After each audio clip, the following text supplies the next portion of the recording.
Hello, everyone, and welcome to the Very Cold Lasagna Podcast. I am your host, Dylan Lasagna, once again bringing you all the filthy casual takes on the world of sports for you casual sports fans out there like you and me. And in this episode number 299 of this filthy casual podcast, we're here to once again talk about the week that was in the 2025 NFL season and give you a little glimpse of what is to come in the upcoming week number 10. So yeah, a lot of what's going on in the midway point of the season, week number 9, with the trade deadline coming up and some better games that happened this past week, in contrast to the last couple weeks. So yes, some good stuff as we approach the midway point of the season, of the year, whatever you want to call it. So I was glad that we got some good games this week. And there was at least one or two, maybe even three notable trades that happened before the deadline. And I'll talk about at least one or two of them that happened throughout this episode. But yeah, we're going to talk about all the good stuff here in our NFL Week in Review number 9 in this episode. But before we get started on that, make sure, if you're not already, what are you waiting for? Follow the show on social media on Twitter and Instagram at Very Cold Lasagna. And if you're listening to this podcast on audio, wherever you get your podcasts, make sure you rate and review the show, whether it's on Apple or Spotify. And if you're watching this on YouTube, what the heck are you waiting for? If you're not already, hit that subscribe button and turn on that notification bell so you'll be notified of each and every upload. And leave a comment down below sharing your takes and your opinions on the topic at hand, that being week number 9 in the NFL season, and smash that like button as well so it'll go across the YouTube algorithm, please. Much appreciated. And share this with your friends, share this with your family members, share this with whoever's around you, whether it's a colleague or a friend. Share this podcast, this filthy casual podcast entitled Very Cold Lasagna. Spread the word out there, because we'd love to have all the filthy casual people, whether you watch sports or not, here on Very Cold Lasagna. So let's talk about this past week in the NFL, week number 9, as we're now here at the halfway point. We're halfway there. Look at us now. I'm sorry, I forgot that Big Time Rush song. But anyway, week number 9 in the NFL season is all said and done, but we have to go rewind and look back at the week that was in the 2025 campaign. Yeah, the halfway point of the NFL season. So on paper, didn't look as intriguing. It was just another halfway point of the season kind of meal of the week. But yeah, I'll tell you why. Some of these again, as I did last week, I had to take away something from some of these games, and we're gonna do just that. And why there were some games that we're good, and we're gonna do just that. So obviously, as had been the tradition since week number 5, I think it was, but no, week number 4, there were some teams on vacation. That was the Browns, the Jets, the Eagles, and the Buccaneers this week. So they'll be back in action next week for all those teams that are fans of those teams. So we kick things off on Thursday Night Football, only for that $15.99 a month Jeff Bezos' money, as the Baltimore Ravens took on the Miami Dolphins in a game that both of these teams had to have. That game went to the Baltimore Ravens. Lamar Jackson was back in action in the starting lineup, and he came through in a big way, throwing for 4 touchdowns and drowned the Miami Dolphins 28-6 in prime time in Miami. So this was a really good game from the Ravens, a very well balanced game. Their second game in 5 days. Jackson played very efficient in his return to the lineup, was patient with his throws, and played good with his touchdowns to Mark Andrews and Rashad Bateman. Those were well executed, and the defense carried over their strong performance from that Bears game, and carried it over well to the Dolphins game, literally snatching the ball away twice from Miami and pressuring Tua all over the ass all night on Thursday. So you look at the Ravens at 3-5 with a favorable schedule, at least for the next month. So when you look at them right now at 3-5 and how they did on Thursday night, it puts them, I say, back on track in the division race in the AFC North. They have a chance to at least climb back in both the AFC North and a playoff spot if they keep playing like this. Meanwhile, for the Miami Dolphins, as we discussed in the previous week in review, the Dolphins finally played a balanced game all season in Atlanta, but none of that showed up here in this game. It was a clear asterisk. It's clearly an asterisk because, well, they didn't have the Falcons didn't have Michael Penix Jr. They didn't have Drake London in that game, and they were playing an inferior team. Unfortunately, they were dealing with the team that didn't have their starting quarterback nor its starting receiver, and well, you didn't get any of that here against the Baltimore Ravens. Like I said, a depleted Falcons team essentially. Two in this offense, they had their fair chances to make this a game, but they frequently made mistakes that made this one a one-sided affair. Normally, I would just typically say, when's Mike McDaniel going to get fired? When's that time going to come? But for this purpose of this game, this one falls solely on the players for the many mistakes that they made in this game and the blown chances that they had to at least try to make it and cut it close, if not steal one against the Ravens. So, yeah. So much for whatever happened in that win over Atlanta. So now moving on to the Sunday slated games, starting with the early morning portion, and we started off with a crazy game down in Cincinnati as the Chicago Bears took on the Cincinnati Bengals. And the Bengals at one point were down 41 to 27, and they managed to rally back in a quick fashion. From 15 down, they came back all the way up to take the lead 42 to 41. But fortunately, it was undone very quickly, just in the blink of an eye like that, by their defense's inability to prevent Caleb Williams throwing a game-winning touchdown to Colston Loveland, and the Bears snatched a victory away from the Bengals 49 to 42 in the blink of an eye. So the Bears, their offense rebounded very well from last week's blunder against the Ravens. Yes, it was against a very bad Bengals defense, but you also can't take away from the fact that Caleb better operated the offense, being smarter with the football, and used his legs as he had for most of his short career. But he and Colston Loveland came up in the clutch when Ben Johnson needed to.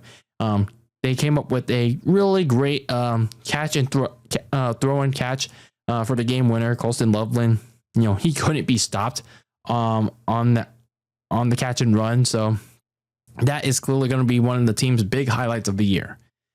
Now, there are clearly still things that they need to address to show more consistency against better teams that they're going to face if they want to have a shot at a playoff spot or even the division. But I feel like this is one of their better performances, especially on a day where both two of their certain division opponents lost. Meanwhile, for the Cincinnati Bengals, they had this game in the palm of their hands, and yet it was snatched away from them. And lo and behold, why? That defense, the biggest Achilles heel for 2 to 3 years now. That defense snatched snatch victory from the jaws of defeat. I don't know what the complete saying is, but either way, they let that defense snatch a victory away from them yet again. It's the second straight week, mind you, that they gave up 30 plus points, almost 40 again. No, they eclipsed almost 50 points in this game. So what do you do? What were you going to do if you're the Cincinnati Bengals? They blew 2 winnable games where, again, they had the win in its grasp.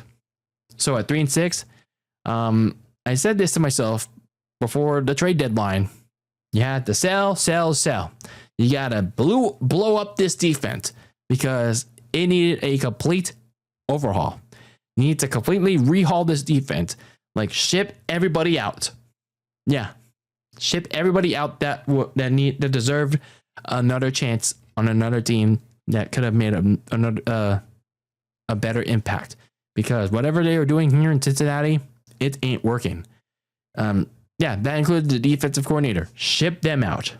Unfortunately, that at least for everyone not named Logan Wilson, who got shipped off to Dallas, that didn't happen.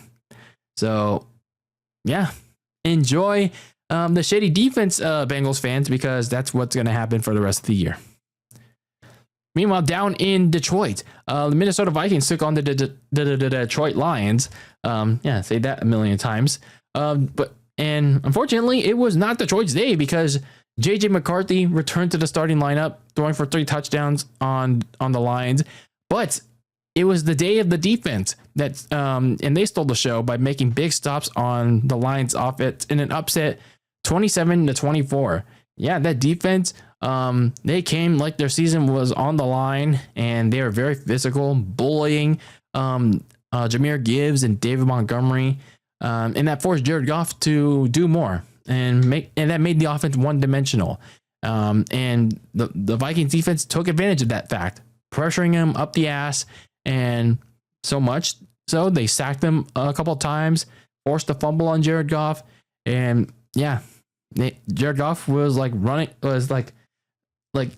playing scared out there. So this is probably the most impressive Vikings performance, other than the week 2 one against the Falcons, but it was against the Falcons. But it's a more quality opponent in Detroit.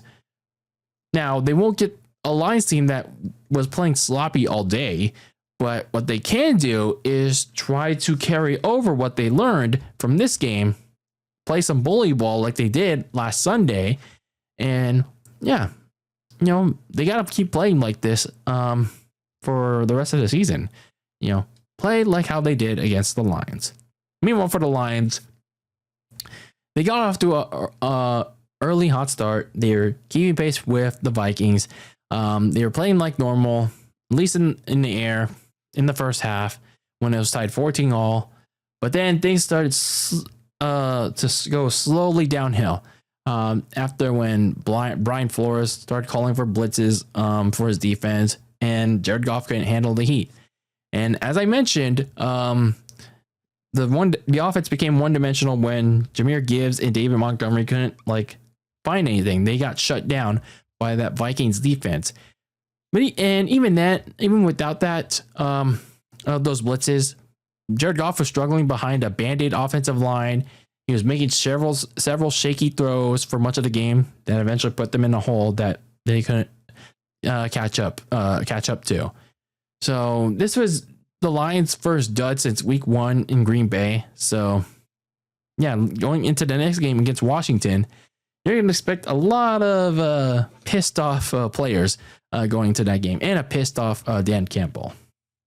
Meanwhile, speaking of Green Bay, the Packers took on the Carolina Panthers in what ended up being a low-scoring affair that saw the Carolina Panthers take advantage of Jordan Love's turnover fest with a game-winning field goal from Ryan Fitzgerald for a big upset. Yeah, in Lambeau, 16-13. Yeah, one of the surprises of week number 9. And, well, how did we get here? Well, yeah, it was the running game of the Panthers.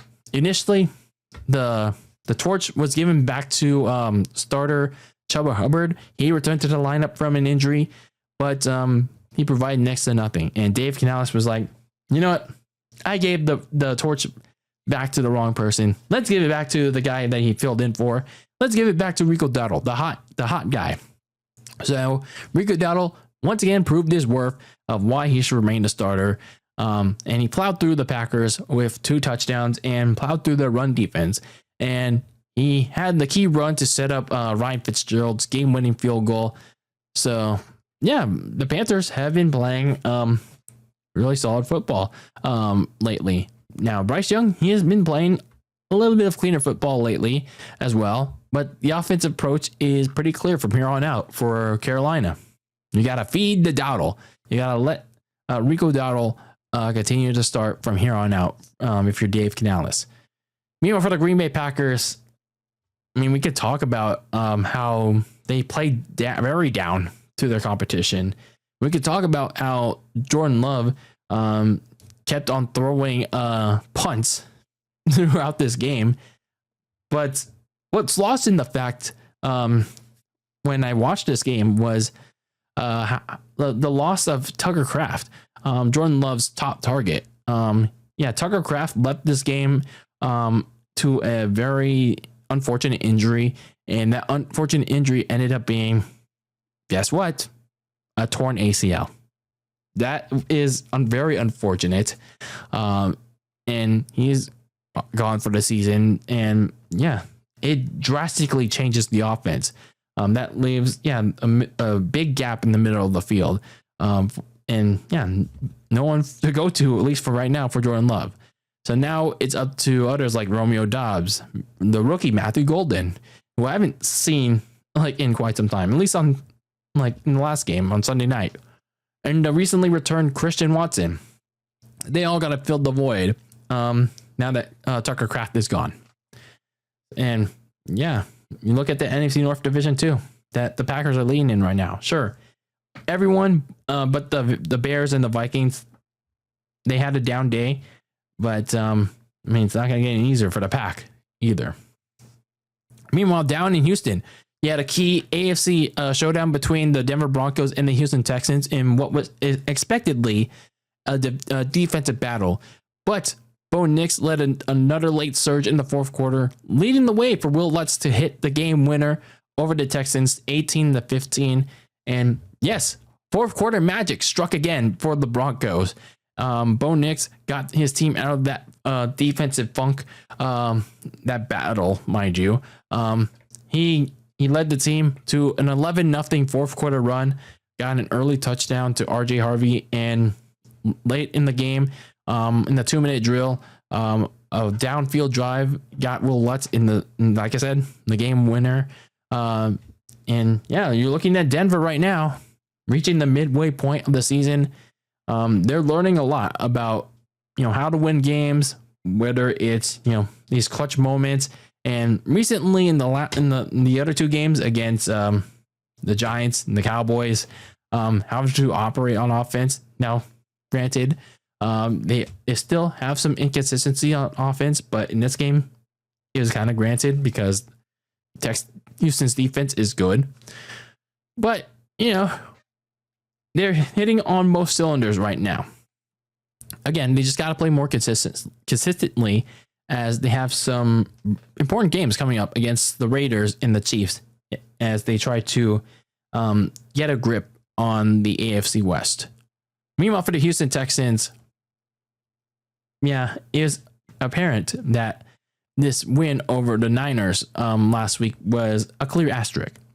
CJ Stroud succeeded last week because his usually bad offensive line held up against a non-existent 49er pass rush, which, by the way, is even more non-existent now, but I'll talk about that in a bit. This week, in a low-scoring game, a defensive battle, that same offensive line regressed back to themselves because it couldn't handle the heat from the Denver defense, the defensive front seven, and Stroud had barely had any time to throw. He was sacked relentlessly. He was pressured up the butt. And not just that, he got concussed out of the game, which was very unfortunate. Former starter Davis Mills, he at least managed to get the offense in scoring range, but they could only muster one touchdown in their two trips. Again, highlighting their red zone inefficiency. So, for as much as their defense has been a great positive for Houston, their offense continues to be the complete opposite in a never-ending theme as they are at the halfway point of the season. So down in New England, we had the Patriots take on the Atlanta Falcons. The Patriots, they led 21-7 at one point, but they had to stave off a couple things.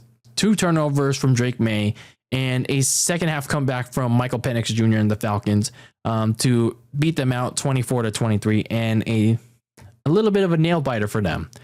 So for the Falcons, they rebounded after rebounding from that loss with 2 upset wins over the Commanders and the Bills.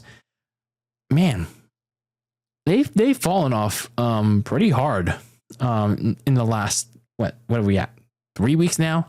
They really declined. Their offense is stalled.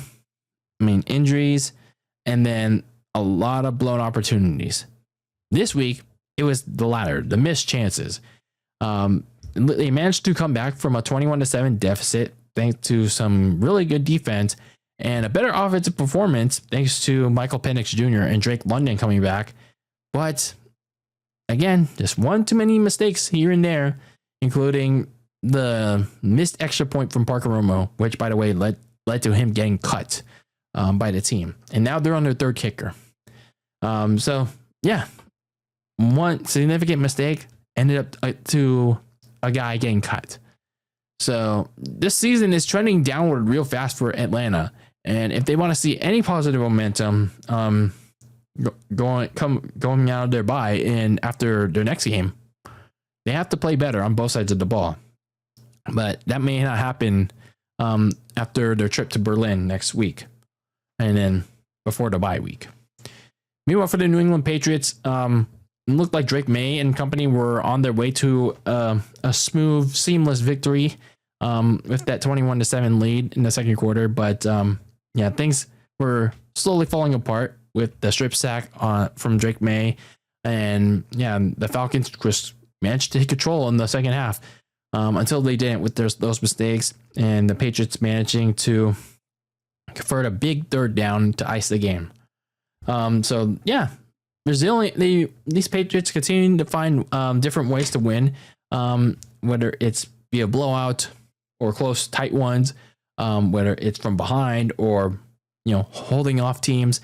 And in this one, it was holding off teams, fighting off their own mistake, overcoming their own mistakes, and fighting off a persistent Falcons team. But they really struggled after a hot start, which at least can serve as a learning lesson for Mike Vrabel's young team. Meanwhile, down in the big blue side of the Meadowlands, you had my San Francisco 49ers taking on the New York Giants. Christian McCaffrey ran over the Giants' league worst running defense with 2 touchdowns to his name in a rebound win for my 49ers, 34-24. Don't let the score fool you, because it was a much bigger blowout on the TV than it was on the scoreboard. For my 49ers, let's just get this out of the way first, because the trade deadline was not great for 49ers fans out there. I know people were preaching about pass rusher. Let's get a pass rusher. I was one of those people. But at the same time, I was like, I saw something on Twitter about their draft picks, and I kind of understand now, like, where they're coming from. But at the same time, boy, they could have at least used a depth piece edge rusher too, because we have absolutely nothing after this. The one thing that I did not want and that was an injury on that Deaf Life Stadium turf. And that Deaf Life Stadium turf was Michael Williams. And he's out for the season with an ACL injury. So, that's the last thing I wanted from this game. So, they didn't make any moves at the trade deadline. And now we're pretty much stuck with barely any pass rushers. And that Niners fans will now have to hope that they got to stay healthy for 9 more games. 9 more games, people.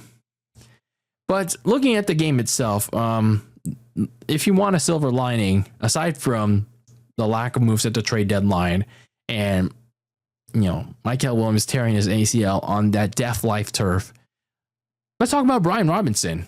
The rushing attack obviously leans on Christian McCaffrey, who crushed the Giants on the ground and in the air. But Kyle Shanahan finally turned to Brian Robinson Jr. A couple of times, got a nice kickoff return, and he also gashed the Giants on the ground frequently. He got his first touchdown with the 49ers in the fourth quarter. So yeah, Brian Robinson finally got some love, much needed shine, more shine in this game than he's gotten since being traded. This is what Niners fans like me had been wanting to see since he got traded, and I hope going forward, Kyle Shanahan uses him more often to give Christian McCaffrey some breaks. Meanwhile, for the Giants, there's not really too much to take away from them because of just how beat up they are and like severely lacking they are. But I will say Jackson Dart continues to be a net positive for this severely bad Giants team. He just continues to press with his pocket awareness. He's very persistent, even in blowout games that, like, even when the score is like very bad, he should not be in because of the risk of injury. But yeah, he's just in a very crappy situation now with two of his top players out, that being Malik Neighbors and Cam Scatteraboo. Yeah, it's just very bad what he's given with now, especially with receivers that just can't catch the ball and a run game that's not there for him anymore. Meanwhile, down in Pittsburgh, the Steelers took on the Indianapolis Colts. The Steelers defense finally woke up and forced 6 turnovers on the Colts, 3 of them on Danny Pennies to bluntly put down the shoe, 27-20. And don't let that box score fool you, folks. Look at the tape and see what the Steelers did to the Colts in this one, because that score is deceiving, pal. So for the Indianapolis Colts, yeah, not a great game for them. Probably their worst game of the year for them. They did not look great. After an opening drive touchdown, Daniel Jones and the offense couldn't do anything for most of this game. Jonathan Taylor was heavily targeted by the Steelers defense, forcing Jones to lead the ship, but it sunk instead. It sunk because Daniel Jones fell back into familiar habits that NFL and Giants fans remember why they called him Danny Pennies, Danny Nichols, whatever you want to call them. Those familiar habits being bad throws, self-induced picks, holding the ball for too long to the point where he gets strip sacked, fumbles the ball and loses it, you name it. So, yeah, it was not a great day at the offense for, not just the offensive side, but the defensive side, even when the Aaron Rodgers in the offense wasn't performing that well either. So the Colts do have a chance to rebound next week in Berlin and after the bye week, but be careful. This loss may have just exposed the Colts to teams like the Chiefs, the Bills, and of course the Steelers on how to beat Indianapolis and that offense. So you got to be careful. So yeah, that is one silver lining. Obviously rebounding in Berlin against Atlanta. And the other silver lining is that at the trade deadline, Chris Ballard made an aggressive move to upgrade the defense. And that upgrade was giving up 2 first-round picks to go and get Jets cornerback, and not just a cornerback, their top corner, Ahmad Sauce Gardner. Yeah, when I read that news, I was like, whoa. Okay, that's pretty bold. And yes, it is come with the price. 2 first-round picks is very costly. One next year, and then another the following year in 2027. But look, the Colts are playing pretty good football right now. Probably their best football in years. And one of their issues right now is their secondary, like that's kind of struggling to stay healthy. And there is some issues within the secondary, even if they are healthy. And this is a great get for them. With having Gardner go out there, being paired with Charvarius Ward, who has made an impact since joining Indy.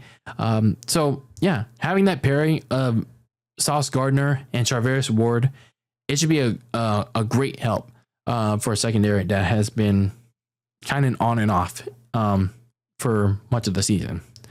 Meanwhile, for the Pittsburgh Steelers, they did a great job at making Daniel Jones the focal point. At least, by attacking him. And it led to one of their best performances of the year, notching 5 turnovers, 5 sacks, just pressuring Jones in general all day. and just severely limiting the offense by obviously going after Daniel Jones, but also by shutting down Jonathan Taylor and holding him to his lowest rushing performance of the year.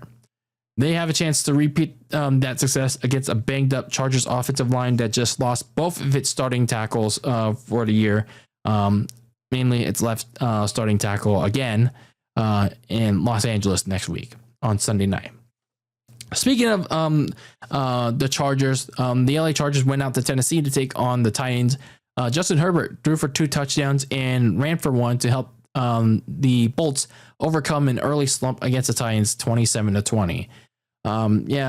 It did come at a cost again to their offensive line, which continues to fall to injury mania. They did manage to escape again with the win, but they lost Bobby Hart and Joe Alt, the left tackle, during the game to injuries. And Joe Alt, he had a season-ending ankle injury, and it's to the same ankle that he had it. I think he had surgery on too. So, man, it's just fair to wonder how and why they're losing so many people up front on the offensive line. And they did make a trade to go and get Trevor Penning from the Saints, but regardless, next week against the Steelers and TJ Watt is going to be a very telling story on how this the Chargers offensive line is going to perform against a pretty good Steelers front seven, and how the Chargers are going to do up front protecting Justin Herbert down the stretch. Meanwhile, for the Titans, I don't have much to say about them because, they're a bottom 5 team. It's just pretty much the same story every week. Although they did have the makings of an upset with that pick 6 early in the game and the punt return touchdown, but not much else. They couldn't take advantage of it. It was pretty much all undone by the offense again, and Cam Ward. So what else do you want me to say? Going into the afternoon late slate of games, we had the LA Rams taking on the New Orleans Saints. And this was pretty much an easy day in the offense for the Rams. 4 touchdowns from Matthew Stafford powered the Rams against the helpless Saints 34-10. This was Tyler Show's first official start for New Orleans, but I feel like it really didn't make much of a difference for this Saints offense. Show looked really lost more than half of the time. He threw a very bad interception late in the game when the game was already ugly as it was. So overall, I feel like Kellen Moore will give him more chances to play because, well, why the hell not? It's already a lost season with the Saints at 1-8. I feel like they won't be winning many games, if any, at this rate. But it's only going to get harder because his supporting cast has decreased by a bit because Rashid Shaheed, one of their top receivers, is gone to Seattle, and Trevor Penning is obviously now gone to the other side of LA, the Chargers. Meanwhile, for the Rams, I don't have much to take away from them. I mean, obviously they're a good team, but they were playing against a shitty team in the Saints. But they are nonetheless continue to roll right now with some pretty good offense. Matthew Stafford continuing to play well. So is Puka Nacua and Devontae Adams. And that defense really relentlessly harassed Tyler Show in his first start. The only downer is the rib injury to Puka Nacua. I mean, I don't really have much to say about the Rams in this game against the Saints, other than it was a really balanced effort coming off the bye and not downplaying to their inferior opponent. Meanwhile, down in Vegas, the Jacksonville Jaguars take on the Las Vegas Raiders. Both teams, it was pretty much a very slow game, a snail's crawl until the fourth quarter, where it became a sudden shootout that went into overtime all of a sudden, where Pete Carroll's gamble to win the game for 2 had no luck. Geno Smith's 2-point try to win the game was batted down, and the Jags held on to win the game 30-29 in overtime. And yeah, I didn't know this either. Like the playoff rule of where both teams got possession of the ball in overtime, it carried over to the regular season. I didn't know that. I legit didn't know that either. For all the people that didn't know about that. But anyway, yeah. The Jaguars won in overtime, but I feel like with Travis Hunter out in the interim, Travis Lawrence didn't have much to work with in the passing game. Even when he did connect with Parker Washington for multiple plays and clutch moments. They did trade for, ironically, Jacoby Myers of the Raiders at the deadline, but I feel like it's going to take more than that, especially with Travis Hunter gone for at least 3 more games. It's going to take more than that if the Jaguars want to have success in trying to get a playoff spot down the stretch. Meanwhile, for the Raiders, they lost this game, and they're probably not going to have much more success, at least for the rest of the season. But I will say, at least for this game, there was a positive silver lining. I mean, no pun intended. And that was the return of Brock Bowers, who missed 3 games with a knee injury. The offense looked much better in a hurry. Geno Smith was playing, I'd say a little bit better. As he got his go-to pass catcher back. Ashton Genty looked a lot better. Looked like a better running back in this one.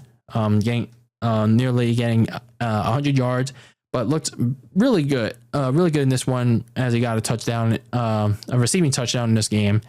But yeah, overall the offense just looked a little bit more efficient with Brock Bowers back. But they did trade away Jacoby Myers, as I mentioned. So now they got to find another weapon to complement Geno Smith aside from Brock Bowers. Meanwhile, in the game of the week and the overhyped game of the week, the Buffalo Bills took on the Kansas City Chiefs in Josh Allen versus Patrick Mahomes regular season edition number infinity. A strong team effort from the Bills, including key plays from Josh Allen, James Cook, and surprisingly, the defense paved way for them to get their usual regular season win over Patrick Mahomes and the Chiefs, 28-21. Looking at the Chiefs, they were on a roll offensively for a couple of weeks, but it didn't come through this time around. That was because they ran into a buzzsaw against a Bills defense that struggled for much of the season, and somehow they came to life in this one. And Mahomes, as a result, turned in one of his worst games of the year, and surprisingly, his overall career. The good news is that they have a bye week to sort things out and regroup. But coming out of it, it's not exactly going to be an easy stretch because and reignite offensively too, because they do have to face another tough cookie, and that comes in the form of an AFC West matchup in Denver against the Broncos. For the Bills, give credit to their defense that has been struggling almost all year, because they finally rose up to the challenge and played quality defense against the Chiefs. And that was despite missing key members, and they lost another one mid-game in Mike Hawk, their defensive tackle.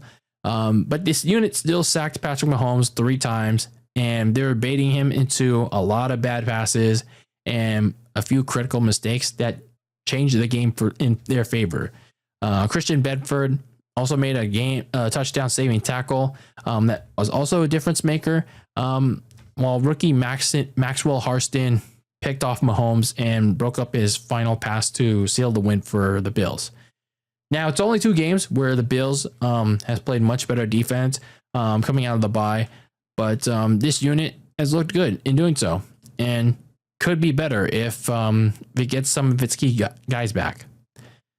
So now looking at the Sunday Night Football game in week number 9, it was a very ugly one as the Seattle Seahawks took on the Washington Commanders under the bright lights of prime time in the nation's capital.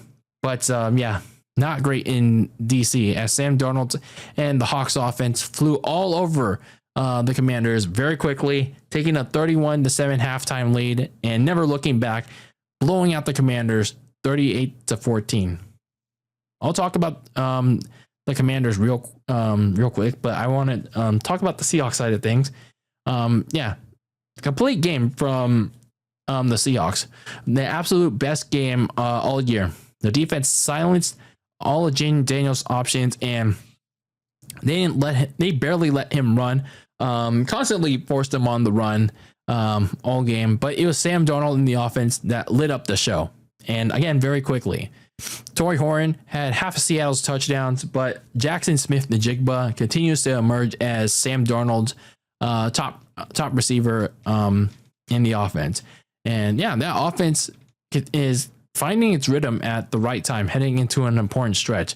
That includes 2 key dates with the Rams, a rematch with Arizona, and yeah, I'm not sure what other dates, but either way, those division matchups are going to be key in the next month for Seattle as they try to get their way into first place in the NFC West.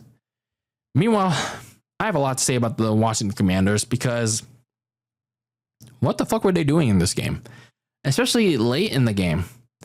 They were down 38-7. And why the fuck was Jayden Daniels still in the game? Why was he still in the game? And yes, he was still at least trying to, he's still trying to make some plays, trying to instill a little bit of confidence, and not just himself, but and in the offense that hasn't been with Jayden for much of the season. But you're down 38-7. Why is he still in there? And guess what happens? And guess what ends up being one of the biggest talking points from this week for all the wrong reasons. Jayden's left arm bending 2 ways to Sunday night while being tackled. Hip drop tackled, mind you. And then on that very moment that happened, we asked ourselves, why did Dan Quinn leave it in the game? Now, granted, as he was quite rightfully questioned and criticized about that in up to this point, at least he took accountability for it, but very late, mind you. Why did he even do it? Why did he keep it in there in the first place? And you look at the Commanders, up to this point. Yeah, Jayden was having his fair share of problems throughout this game. A little slow to finding his receivers, but his teammates, notably his receivers, weren't helping him out. They weren't helping themselves get open. The offensive line did him no favors. The defense especially continued to shit the bed. But overall, this is a complete team failure on Sunday night when their season was basically on the line, and they absolutely shit the bed. What makes things even worse for the Commanders, aside from Jayden Daniels' injury, which basically ended his season, was that they also lost 2 people to season-ending injuries. Kick returner Christian McCaffrey to a broken collarbone, and corner Marshawn Lattimore to a torn ACL in that same game. Man, what a nightmare season it has been for the Commanders. A Commanders team that many people like me had high hopes on following up their surprise NFC title game appearance. And yes, it was going to be hard to follow up that title game appearance, but I still had hopes that the Commanders were going to make a run, challenge the Philadelphia Eagles, but they're not even going to come close to that this year. How disappointing. How absolutely disappointing for Washington. Meanwhile, to close out the recap, we'll talk about the Monday Night Football game to close out week number 9 as the Arizona Cardinals took on the Dallas Cowboys, and Jacoby Brissett continued to impress with 2 touchdown throws and snuck in for 1 while their defense took care of the rest, cooling down Dak Prescott's red-hot offense, beating the Cowboys 27-17. And yeah, Jonathan Gannon, looking at Jacoby Brissett, Jacoby played another efficient game, led the offense on all scoring drives up until the 4th quarter, where they didn't really have any scores. And yeah, the offense continued to have some good chemistry with Jacoby Brissett. The running game got some good holes. The offensive line kind of held up, but there's still a lot of sacks on Jacoby. But even then, Jacoby was able to bounce back from the sacks, still get a lot of quality first downs. Marvin Harrison notably had his best game and was Jacoby's number one receiver, as it should have been, whether it was with Jacoby or with Kyler Murray. Speaking of Kyler Murray, he had a chance to play in this one, but he didn't. And yeah, speaking of Kyler Murray, his foot injury is a little worse than expected. He has a little bit more recovery time for Kyler. So it's pretty much now the Jacoby Brissett show for Jonathan Gannon. And even if Kyler Murray was fully healthy by this point, I felt like Jonathan Gannon should continue to ride the wave of Brissett until the wheels fell off. But now that Jacoby Brissett is going to be the starter going forward, yeah, might as well continue it. Meanwhile, for the Dallas Cowboys, Brian Schottenheimer noted to Lisa Salters before the second half that he wanted a more balanced effort on offense. Sure, he got that he was already getting that for the first half and most of this game. But the problem is that they could only muster 10 points out of that. Like the other 7 points came from a blocked punt touchdown. So yeah, they can only muster like 7 points out of 10 points out of it because of an overly aggressive approach and like running into another tough defense. The overly aggressive approach was going for it on fourth down, but they couldn't convert, which resulted in downs like half the time and turnovers. So yeah, they got too aggressive in that game. I will say for the Cowboys is that they do get a chance to reset with their bye week coming up, but they're going to really need it because they have a really, really rough stretch to close out the year with rematches. With the rematch with Philadelphia, they got to face the Chiefs. They got to face the Chargers. Good luck with that. They did make some trades, at least to try and help out their defense with Bengals linebacker Logan Wilson, and more notably, Jets defensive lineman Quinnen Williams at the deadline. So they'll at least try to help out that defense that has been notably bad. But that offense though that has cooled down since the Denver game. It needs to find its footing again for a defense that also needs to figure out if Logan Wilson and Quinnen Williams will be of help. Now, looking at my winners and losers of week number 9, starting with my winners, the Denver Broncos. Sure, it was a defensive battle in Houston, but getting a win, getting a last-second win against a tough defense, it's key. It's going to be key when it comes to settling playoff tiebreakers, whether it's getting a playoff spot or getting the AFC West. It's going to be big for Denver. And they got another clutch playoff win and another learning lesson for the Broncos. The Seattle Seahawks, absolutely dominating performance in Washington, playing a complete game on both sides of the ball. They're looking really good right now. The Buffalo Bills defense, they played their best performance of the year, limiting Patrick Mahomes to under 250 yards and baiting him into multiple bad passes, an interception, sacked him multiple times. Couldn't ask for anything more from the Bills defense in week number 9. Looking at the losers for this past week, obviously the biggest one has to be the Washington Commanders. They came out really unprepared for this game. Did not look great at all against Seattle, but probably the most damning thing was the injury to Jayden Daniels when he did absolutely not to be had to be out there down 38-7. Now he's out. Now he's even worse, out for the year with that dislocated elbow, along with the many other people that are out, whether it's short term or for the whole year. So yeah, you got to take that into account now.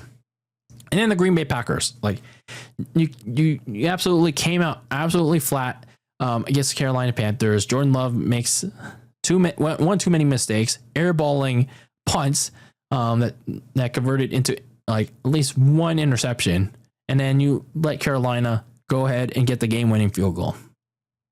Yeah, they just made one too many mistakes in this one in a brutal loss. And then Daniel Jones, going back to very bad habits that he had with the Giants in a on the road AFC game against the Steelers. You can't have that if you want to consider yourself a key playoff team that's trying to win, like trying to legitimize yourself. So as we reach the midway point of the year, as we begin the second half of the 2025 NFL season, week number 10 begins that second half. So obviously the biggest headline, the biggest question going into week number 10 is which team will begin to emerge themselves as that surprise second half contender. I mean, it's still early to say, but probably like one of the biggest ones is obviously, like I'd say, I don't know, but that's the biggest thing about it. You don't know who it'll be. Any given Sunday, I feel like this is one of the bigger openings that is there in the NFL right now. But what about the pretenders? The ones that, sure, they have a winning record right now, but what's going to happen if they start to fall flat in the second half? Especially given injury mania running wild on them. And then, of course, you obviously have the teams prepping for their vacations in January as the race to Cancun begins for the bottom 5 teams. And of course, obviously, the race for the number 1 overall pick in next year's draft. And what that coveted prize is for, whether it's for a quarterback, receiver, or edge rusher, whatever it's going to be for that team that ends up winning the number 1 overall pick. And as for actual games, you have a major Monday night matchup between the Green Bay Packers and the Philadelphia Eagles in Green Bay that could end up being having playoff implications that can determine home field, or a team that has home field in the playoffs if these two teams end up meeting each other. Some other key matchups this week include the Steelers and the Chargers on Sunday night. And then you got America's Game of the Week on Fox, that being an NFC West rematch between the Rams and my San Francisco 49ers. And that's probably one of the biggest matchups of the week. And those loom large with potential playoff implications as well, as all 4 of those teams continue their chase for a playoff spot in the division. So yeah, a lot to look forward to this coming week. And down the stretch as we head to an important second half of the year. So, yeah, we're finally done with the first half, and now we enter the second half of the year. But we're not quite there yet in December as the race tightens up, whether it's for the playoffs or for that trip to Cancun.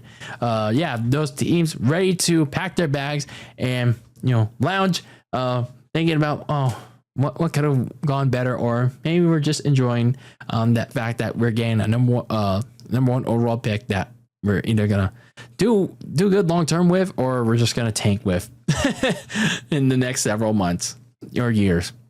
But yeah, let me know your thoughts on what it felt like, or what your feelings are from the first half of the 2025 NFL season, and what's your predictions for this back half this current season of the NFL. Let's start a conversation in the comments on YouTube, or slide into the DMs and start up a conversation with me on Twitter and Instagram. The handle is at Very Cold Lasagna. And yeah, I'd like to hear your thoughts about week number 9, the midway point of the NFL season, and the trade deadline. Who you thought won or lost the trade deadline. But anyway, that's going to do it for this episode of the Very Cold Lasagna Podcast. I have been your host, Dylan Lasagna, bringing you filthy casual takes on the world of sports whenever I step onto this mic. And yeah, that's a wrap for episode number 299 of this icy yet spicy podcast. Until the next one, keep that lasagna very cold in the fridge with your filthy casual takes on the world of sports. Until the next one, when I see you here, back on the mic, peace out.